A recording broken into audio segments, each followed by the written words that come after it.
So Gandhiji, he started his march from Sabarmati Ashram to Dandi to break the salt law.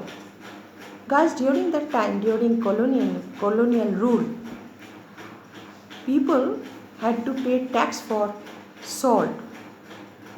At present time, the cost of the salt is very nominal, you know that. But at that time, people of India, they had to pay tax for salt. So to break this law, Gandhiji, he along with his 78 members, he started his march from Sabarmati to Dandi only to break the salt law. And this this march, it is known as civil disobedience movement. It is one of the significant incidents under civil disobedience movement. So here, guys, today up to here, this much.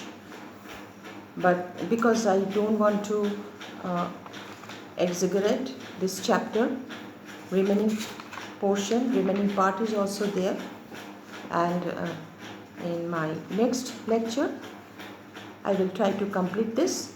So guys, today I have discussed regarding the First World War. In my previous lecture I already taught you the impact of First World War, the intense economic crisis in India after the First World War, that means since 1919 or 18 you can say, and as a result there was shortage of food, epidemic, drought, famine, many people died. As a result, many people died, and British government itself, it was in a state of dilemma that how to control or how to rule the country. So during this phase, return of Gandhi from South Africa and Gandhiji's movement, non-cooperation movement and Khilafat movement, simultaneously both the movements were going on. And after that, under the non-cooperation movements, the countryside people also, today's chapter, the countryside people or the villagers, they also took part because they had many demands as regard as the suppressive or oppression of the zamindars. After that, gradually the tribals or the tribal people, they also took part in this movement. They also agitated, they also protested against British rule because their life or their livelihood was shattered and disturbed by British or by the government. Tax was imposed on them, so they were not allowed to use the forest or to cut the trees or use the natural aspects. So they also started agitation against British, and after that the leaders, they decided about Swaraj, but it was anyhow crushed or suppressed by British.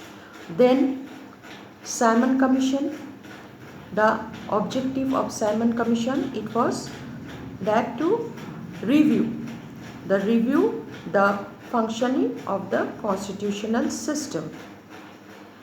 That is why Simon Commission, it was formed, but the leaders or the contemporary leaders, they noticed that not a single Indian was the member of this commission.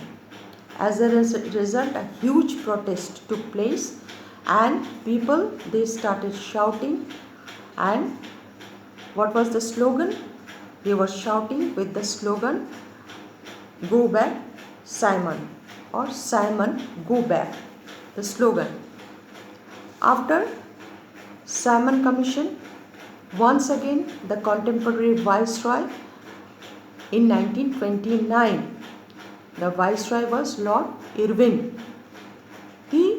announced suddenly about the Round Table Conference. And what was the objective? The future constitution. Discussion about the future constitution of India. But during that time, Congress session was going on in Lahore under the presidency of Jawaharlal Nehru, and people were to take pledge or oath on 26th January 1930 to continue their struggle or struggle for complete independence. But this was also not fruitful. Then Gandhiji, he decided to break the salt law, and he started his march from Sabarmati Ashram to Dandi, and the date was 12th March 1930. Guys, you note down in your copy 12th March 1930, Gandhiji's Dandi march from Sabarmati to Dandi along with 78 members, and he broke the salt law. So guys, this much for the day. So I am going to give you some questions on the basis of this chapter.